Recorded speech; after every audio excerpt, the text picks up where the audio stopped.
Napapahaya ako ni Franklin Meano. Napakalupit ng lazy genius ng Pinas. Alam mo, pagka nag-moniker ka ng matalino sa pangalan mo, sana meron talagang trace of any form of intelligence. Kasi una sa lahat, kitang-kita sa, para impression ko lang sa'yo habang pinanonood kita nung dinidebunk mo si MG, parang nai-stress ka na kay MG. Sabi niya dito ay napahiya niya daw ako. Kasi nga, ako yung nireply niya dito okay? Ayusin mo naman kasi bakit? ikaw lang yung mapapahiya. Wow! Ngayon, Franklin Meano, ito lang ang sasabihin ko sa'yo. Walang mapapahiya dito kung hindi ikaw. Kasi una sa lahat, unang argumento pa lang panalo na agad ako Alam nyo kung bakit? Pakinggan natin. Nagkamali nga ako ng payo dati. Kaya ngayon, ina-advocate ko, mag-aral Ano yung advocacy niya? ka habang nagne-negosyo. Hindi ka magdadrop para magnegosyo. Okay, narinig niyo yung advocacy niya. Ang advocacy niya, mag-aral ka habang nagne-negosyo. Doon pa lang panalo na agad ako. Tapos na lahat ng argumento. Kasi hindi mo yan ginagawa. Hindi ka naman nagne-negosyo habang nag-aaral In fact, nag-drop ka nga. So, anong karapatan mong ituro sa kabataan na magnegosyo habang nagtatrabaho, habang nag-aaral, kung hindi mo naman sa sarili mo ginagawa? Alam mo yung salitang practice what you preach? Preach ka ng preach, hindi mo naman kayang i-practice. Kita mo, ang panay flex ka ng Camaro, panay punta ka sa Dubai is my country, panay flex ka ng pera, pero ibig sabihin, you have the means para tustusan yung pag-aaral mo, pero hindi ka nag-aaral. Anong ginagawa mo? Nagyayabang ka sa internet, nakikipagsagutan ka kay makagago. Di tapos na agad yung argumento dyan. Hindi ko na kailangan panoorin pa tong buong video na to kung ano pa yung reasoning mo. Kaya ka nga coach, kaya ka nga mentor, kasi may tinuturo ka. Pero anong pakialam ko sa tinuturo mo if you cannot practice what you preach? Ganun lang kasimple. Ikaw, Nico David, ikaw din Well, I do practice what I preach because I have my diploma. Ikaw ba? May diploma ka? Wala, di ba? Puro diskarte ka. At saka, nag-drop out ka ng college kasi yumaman ka na or something like that. Ako ng 500,000 or 1 million a month at 6 months to 1 year consistent yung kita ko. Mag-drop na ako So bago mo turuan yung kabataan na pagsabayin yung negosyo at saka yung pag-aaral, which is very difficult to do. Yung meron niya dyan, full-time negosyante hindi na magkanda ugaga sa buhay niya. Tapos yung mga nag-aaral pa, pagsasabayin yung negosyo. It's bad advice. It's lip service na tinatawag. Kasi nga, napahiya ka na, mali-mali kasi yung mga sinasabi mo. So, you have to appease the audience.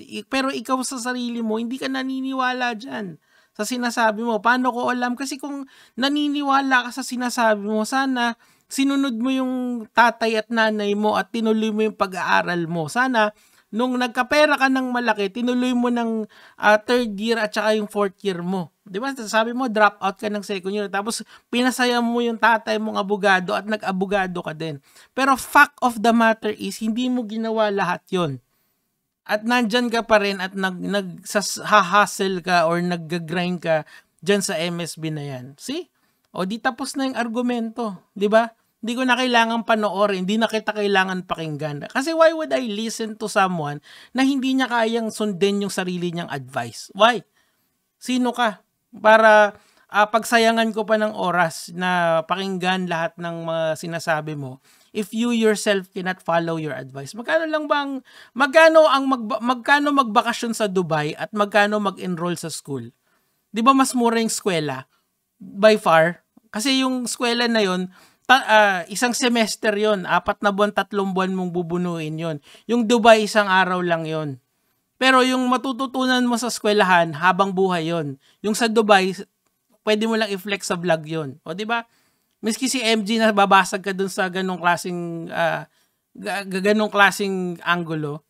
Because it's very easy. Gets mo? Ngayon, okay na to. Hindi ko na kailangang pahabain pa. Pero for the sake of argument, papatulan ko yung mismong video na iniiyak mo. So, eto yung video na iniiyak niya. Yan yung buong yan. Diyos ko naman, Franklin. Kasi nga daw, hindi daw natin kinumpleto. Okay. Ay, di kumpletuhin natin. Saan ba tayo tumigil dito? Ito. na mag-drop ka kagad sa college. Doon pa lang sa idea na may pinadrop ka sa college because you gave bad advice. Isipin mo kung totoo talaga yung storya na yan. Ibig sabihin nasayang yung buhay niya. Nasayang yung isang taon ng buhay niya. Nasayang yung pera niya because of your bad advice. Okay? Tapos, hindi lang yun mali pa yung in-advise mo yung susunod. Kasi, tuloy natin. Ang dapat gawin nila, parang ginawa ko. Sabi ko sa mama ko mag-drop ako. Sabi ng mama ko, hindi, kailangan mong maging abogado para maging successful. Sabi ko, paano kung naging successful ako bago pa ako graduate na mag-drop? Sabi niya, oo. So, nag-aral ako sa college. Kasi meron kang chance na, yun nga yung point ni Prof. Richard Tadeus Kaya ako, nilabas to kanina, kung nakas-follow kayo sa TikTok ko. The idea here is that if you have a chance na mag-aral at mag-aral ng libre, take it. Huwag kang mag-drop for any other reason. Kasi yung business is always risk.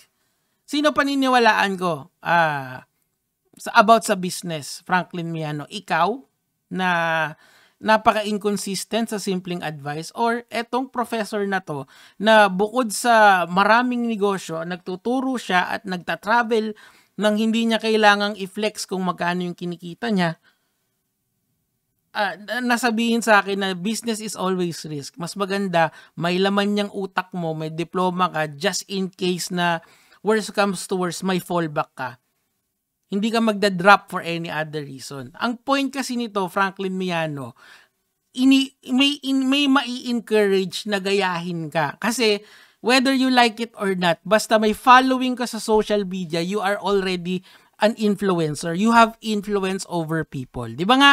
Kaya ganang-gana yung MSB na yan. Kasi may influence ka nakikita ka nila Tingnan mo dito Specific etong na to Papakita ko sa inyo. Diyan, tuloy natin. Sabi niya, oo. So, nag-aral ako sa college. Umabot ako ng 2 years hanggang second year college. Pero dun... Anong nakikita nyo? Ano yung visuals niyan? Papalakihin ko. Hindi ba pera? Pinapakita niya na pag ikaw ay naging successful na, kagaya ko, pwede mo nang itigil yung pag-aaral, which is the wrong thing to do.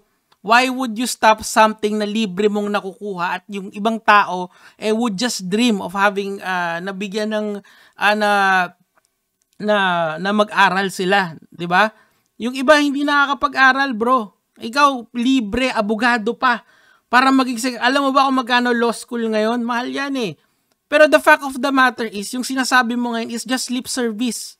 Alam mo yung lip service? Lumalabas lang sa bibig kasi yan yung gustong marinig ng mga tao. Pero you yourself do not do that. Kita mo ilang milyon yan. Hindi naman siguro. Magkano yan? 3 milyon yan. Dami-dami yan. Magkano lang ba isang semester? And hindi lang yon kasi titignan nyo rin yung information sa paligid. Okay? Basahin natin, tignan nyo itong mga information sa paligid. Wala nga siyang, siguro, mali, inamin niya na mali yung advice niya or whatnot. Pero nakasulat dito, MSB. The Lazy Genius, FYS, F4U page, FYP, MSB, work for free, business owner, MSB, outsourcing business, MSB Academy. Now, kung ako yung mga tipo ni MG, wala lang, nanonood lang, tapos mantatrash to kapag may nakita na hindi nila ipoproseso yung information ng tama. Alam mo yun, yung typical na tao, ang i-imply ko na ngayon ay, siguro yumaman to dahil sa MSB at saka MSB Academy kasi may hashtag doon Malibang sabihin ng mga kagaya ni MG na casual viewers lang, syempre hindi. Syempre, pwede nilang i-interpret yung data na pinresent mo in their own volition. Kaya nga meron tayong constitutional right of freedom of speech and expression Di ba? Tanong mo yan sa tatay mo. Di ba? Ayan MSB Academy. Di ba? So, pwede nilang i-interpret to na nagfe-flex ka ng pera tapos may hashtag MSB Academy, hashtag MSB Outsourcing as, siguro yumaman to dahil sa MSB. Ay, sige, mag-MSB na lang ako kaysa sayangin ko pa yung mga oras at araw ko sa eskwela. Actually, meron ng isang taong ganyan Yung dahil na-impluwensyahan mo na tumigil mag-aral at mag-MSB na lang, dahil nakamit niya yung 6 digits niya. Ewan ko kung kilala mo to Franklin Miano. Pakinggan na lang natin. Di ba estudyante mo rin to dati? College. Hindi naman ako sa or matatrabaho weeks over the month. And yung results na yon, hindi ko siya makukuha or matatrabaho if I think, I pursue college. Hindi naman ako against sa college, but the thing is, imagine, I will study 4 years of course. Pero di ba tumigil siya ng college? Nag-drop siya nung nakakuha siya ng 6 digits. Yan yung tinuturo mo. Exactly yan yung tinuturo mo. So, lip service na lang to. If you cannot practice what you preach, don't teach it. Sasabihin mo, pagsabayin yung negosyo at saka yung pag-aaral, napakadali nun. Ikaw nga hindi mo napagsabay Kasi nag-drop out ka nga, o di dun pa lang tapos na yung argumento. Tapos nung nagkapera ka, pwede kang bumalik sa school para pagsabayin yung negosyo at saka pag-aaral. Pero never mong ginawa. Anong nangyari? Drop out second year, hindi natuloy yung abugasya. Is that how you want to live your legacy? Mapahiya dito sa internet? 'Di ba yun yung gusto mo, legacy building? Ayan, napahiya ba ako o ikaw yung napahiya? Pero hindi na lang ako magde-decide niyan, yung mga tao na lang, gege mga lods.